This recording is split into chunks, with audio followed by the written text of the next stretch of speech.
Hello everyone, my name is Jackson Arthurs. In 1982, a man named Benjamin Chavez, who served as the executive director of the United Church of Christ Commission for Racial Justice, coined the term environmental racism.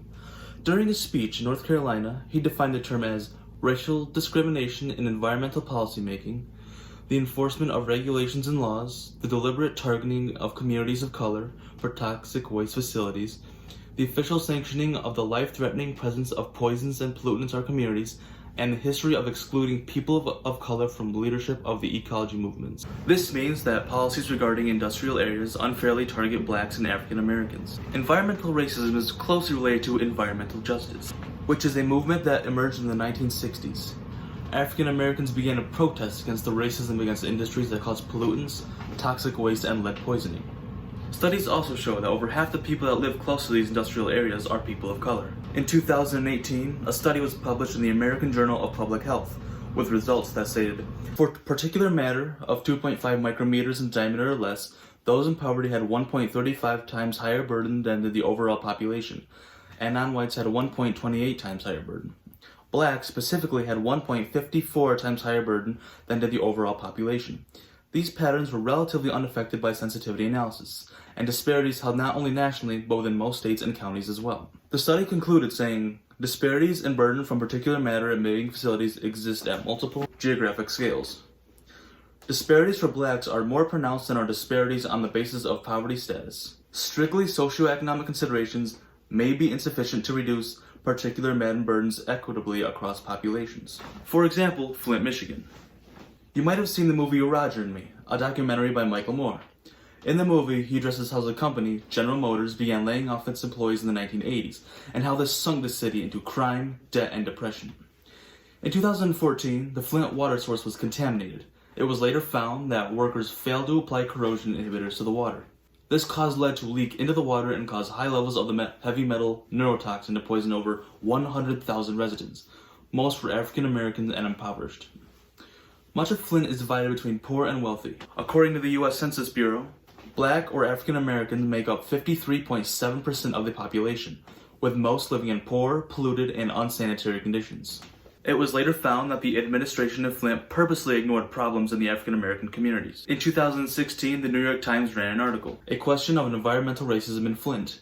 It said, if Flint were rich and mostly white, would Michigan's state government have responded more quickly and aggressively to complaints about its lead-polluted water? The 274 pages of emails released by Governor Rick Snyder this week on Flint's water crisis included no discussion of race. Instead, they focused on costs relating to the city's water supply, questions about scientific data showing lead contamination, and uncertainty about the responsibilities of state and local health officials. But it is indisputable that in Flint, the majority of residents are black and many are poor. So, whether or not race and class were factors in the state's amazingly slow and often antagonistic response, the result was the same. Thousands of Flint's residents, black and white, have been exposed to lead in their drinking water, and the long-term health effects of that poisoning may not be fully understood for years. Another example of this would be Cancer Alley, Louisiana. Cancer Alley is an 85-mile stretch of land on the Mississippi River that goes from New Orleans to Baton Rouge. Cancer Alley is filled with many chemical plants, oil refineries, and petrochemical plants that leak pollution in the air and water. The name Cancer Alley comes from the fact that residents are 50 times more likely to develop cancer, and the residents here are mostly black. In 2002, Louisiana had the second highest death rate from cancer in the U.S. African Americans were also getting cancer more than anywhere else in the U.S. Other places similar to Flint, Michigan and Cancer Alley are Uniontown, Alabama, where in 2008 over 1 billion tons of coal ash seeped into the Emory River in Kingston, Tennessee, causing high amounts of cancer, lung disease, and death among people of color. And Detroit, Michigan, which has a 71% pollution zip code. And the pollution from the industrial areas can often blot out the sky. These are just a few of the examples of environmental racism and industrial areas that negatively affect predominantly African American areas. Cities like Flint, Michigan and Cancer Alley try to racially divide based on income, placing many African Americans in search of work near polluted and unsafe factories with poisoned water supplies. Now, why does it happen? Well, these industries are motivated to make and save money, and will target minorities in doing so. Racism is deeply rooted in many parts of the United States, and many of these industrial areas have been this way for years.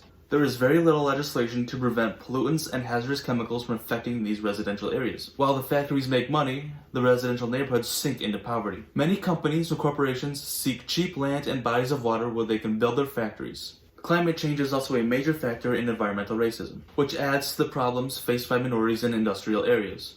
Carbon emissions, greenhouse gases, and rising sea levels negatively affect poor areas.